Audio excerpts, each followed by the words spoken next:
दोस्तों, आज की कहानी है बेटी ही ज़्यादा ध्यान देगी बहू नहीं। दोस्तों, कहानी शुरू करने से पहले अगर आपने हमारे चैनल को सब्सक्राइब नहीं किया है तो सब्सक्राइब कर लीजिए ताकि आपके पास पहुँचे हर नया वीडियो सबसे पहले।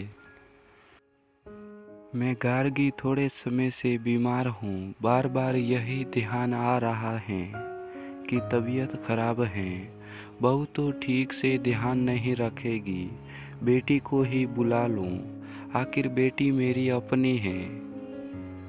सुबह मैंने बेटे अमर से कहा, बेटा अपनी बहन वीना को बुला लो। बहू तो नहीं सही से ध्यान रखेगी। बेटा अमर हैरान परेशान पूछा, माँ ऐसे क्यों कह रही हो? सरिता तो सब संभाल ले रही हैं और आपको कोई ऐसी बीमारी तो है नहीं। थोड़े समय में ऐसे ही ध्यान से बिल्कुल सब सही हो जाएगा। और वैसे भी वीना कैसे आ सकती हैं? वो भी तो अपने ससुराल सब के साथ रहती हैं। कैसे सबको छोड़ के आज पाएगी?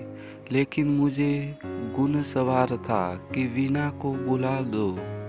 सो अमर ने वीना को फ़ोन किया, सारी बातें बताई। लेकिन ये क्या, वीना सब छोड़ साढ़ माह के पास आ गई। अमर को सच में वीना का इस बार आना अच्छा न लगा। आते ही वीना ने सरिता के कामों में नुक्स निकालना शुरू कर दिया।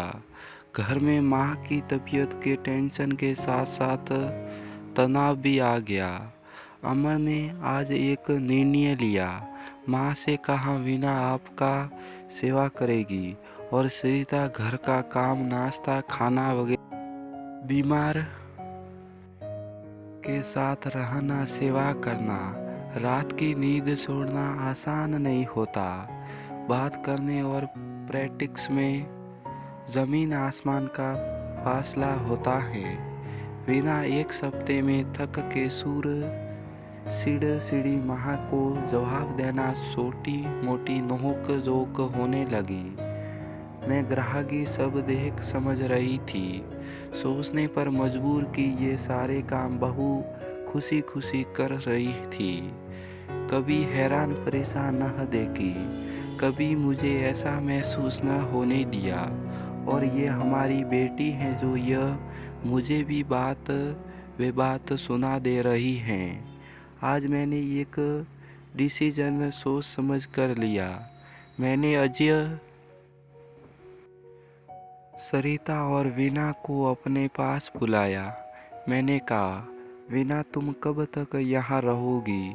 तुम्हारा घर परिवार सबको ज़रूरत है। तुम्हारे सास ससुर परेशान हो रहे होंगे। बेटा वीना को उसके घर पहुँचा दो। तुम और बहू मेरे लिए काफ़ी हो। बहू मुझे माफ़ कर दो। मैंने तुम्हारे प्यार समान को समझते हुए भी अनदेखा किया। बहू बेटी में अंतर करती रही, समझती रही, सिर्फ बोला कि बहू बेटी है, पर शायद मान न पाई। सरिता मेरे गले लग गई। वीना ने भी कहा, भाई भाभी मुझे माफ़ कर दो। मैं भी माँ की गलत बातों में आ गई थी। अब समझ में आया, दो नावों की सवारी आसान नहीं। भाई मैं अपना 100% नहीं दे पा रही थी। मुझे अपने घर परिवार की चिंता लगी रहती थी। सच में भाभी ने बहुत ध्यान रखा माँ का। सब नहीं कर सकते। कभी भी बहू बेटी में अंतर न करे, न ही मन में अंतर रखे। बहू पर विश्वास करके देखो।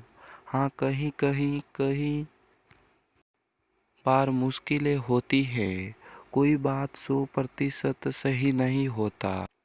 तो दोस्तों, इस वीडियो से आपकी क्या राय है इसे कमेंट करके हमारे को ज़रूर बताएं और इस वीडियो को लाइक और शेयर करना बिल्कुल ना भूलें।